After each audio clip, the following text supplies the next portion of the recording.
monástica, con el propósito de cuidar los santos lugares, de cuidar las cisternas o los abastecimientos de agua para los peregrinos que acuden a los santos lugares.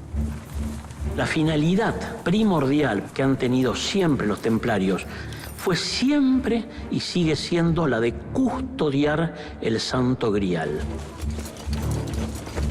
Inicialmente la orden se crea a partir de 9 caballeros. Hasta ese momento estos 9 caballeros no estaban constituidos legalmente como orden. Pero, sin embargo, estos 9 caballeros se quedaron hurgando en el templo durante 15 años. Y eso de proteger a los peregrinos no lo hicieron en absoluto. Se dice que la Orden del Temple rápidamente obtiene su fama y poder gracias a todas sus riquezas. Y en un momento determinado, el dinero y las riquezas que llegan a tener los templarios son tan grandes que ellos crean la primera banca que la humanidad va a conocer. Y en consecuencia, a lo que asistimos a partir de la segunda mitad del siglo XI es a un intenso proceso de monetarización de la economía y por lo tanto de la introducción de metales preciosos en la economía europea. De tal manera que en la cuenca mediterránea se inicia un despegue del comercio y por lo tanto el desarrollo del capitalismo mercantil, tal y como lo conoceremos en el siglo XV. Esto fue un descubrimiento asombroso para la humanidad, porque es la primera vez que nadie va a tener que transportar caudales a través de las rutas y los caminos, haciendo que los robos sean imposibles. Con una orden de pago hecha por los templarios, el dinero es como si hubiera pasado desde un banco hacia otro, como lo hacemos actualmente a través de las redes cibernéticas. Por lo tanto, los templarios que poseen dominios en toda Europa occidental, pero cuya zona privilegiada de actuación es precisamente Tierra Santa, se van a convertir efectivamente en intermediarios principalísimos en esas redes de comercio y por lo tanto accederán con cierto privilegio sobre las rutas comerciales y en consecuencia se beneficiarán de la llegada de metales preciosos. En consecuencia y en sentido contrario, estos metales preciosos pueden ser invertidos en sus propios dominios. La Orden del Temple logró obtener un gran poder económico en muy poco tiempo, creando a su alrededor una gran intriga sobre el origen de su riqueza. El investigador Alejandro Vega Osorio sostiene la teoría que la riqueza de los templarios venía de un nuevo continente y ésta llegaba a un puerto secreto. El puerto de La Rochelle era un poderoso puerto militar secreto que tenía la Orden Templaria a las orillas del Atlántico sobre Francia.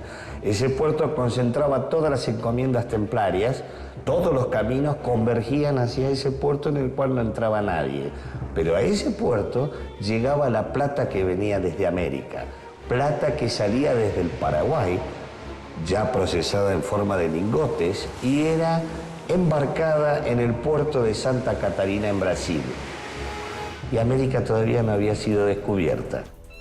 Se supone que cuando la orden fue cerrada en el año 1307, muchos de los templarios que escaparon a la Horda de la Hoguera tomaron estos barcos.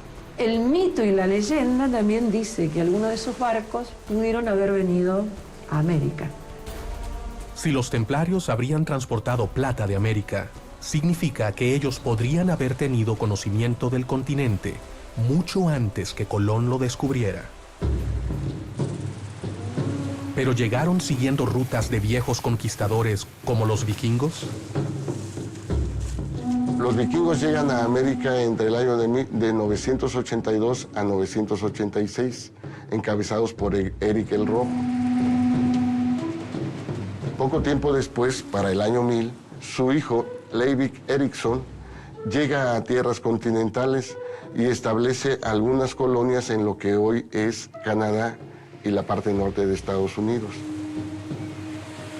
Existen evidencias de que los vikingos visitaron América estableciendo colonias en el norte de América, sino que hicieron incursiones también hacia el centro y sur del continente. Según el investigador José Lidio Andraca, los vikingos tuvieron una fuerte presencia en todo el continente americano. ¿Pero existe evidencia sobre esto en mapas europeos de la época?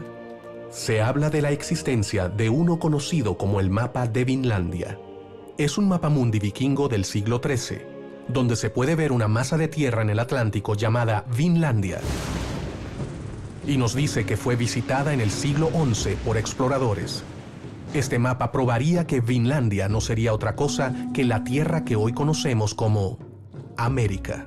Es importante destacar algunas cosas de los vikingos. Primero, que no eran conquistadores. No llegan al Perú, no llegan a América, no llegan a ningún lado como conquistadores, sino que es una migración. Algunos especialistas, como José Riquelme, tienen la teoría que los templarios siguieron los pasos de los vikingos, tomando sus mismas rutas hacia el continente americano. Habían tenido comunicación con América y habían desarrollado una serie de travesías comerciales. En estos viajes la Orden del Temple había acompañado, y no hay que olvidar que estos viajes en América tenían un propósito además principal. Pero no todos los investigadores están de acuerdo con la teoría de la relación existente entre templarios y vikingos.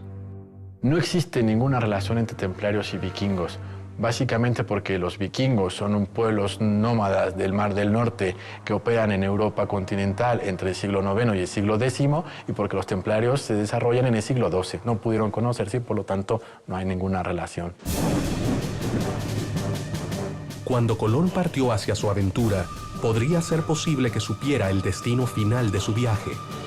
Quizás conocía la posible existencia del Grial en un nuevo mundo que aún no había descubierto. ¿Por qué llevaban sus carabelas cruces templarias dibujadas en las velas?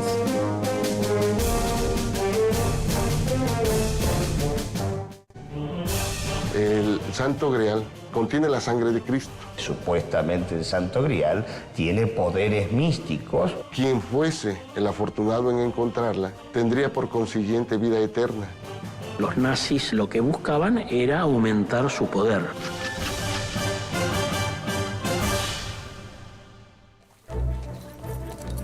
Si los templarios conocían el Nuevo Mundo mucho antes que la llegada de Colón, obviamente este no habría sido el primer conquistador. ¿Es por eso que eran cruces templarias las dibujadas en las velas de los barcos de Cristóbal Colón? ¿Esperaba encontrarse con un reino templario? Cristóbal Colón va a Portugal, se casa con la hija del gran maestre de los Caballeros de Cristo de Portugal, y de esa manera tiene acceso a la biblioteca del gran maestre. En esta biblioteca están los mapas, algunos de ellos se conocen, ¿no es cierto?, en donde figura América. Por eso cuando Colón se le ocurre la idea de descubrir América, él ya sabía dónde iba, estaba muy seguro dónde iba. Lo que sí se ha puesto de manifiesto es que parece ser que fueron los chinos quienes llegaron a América por el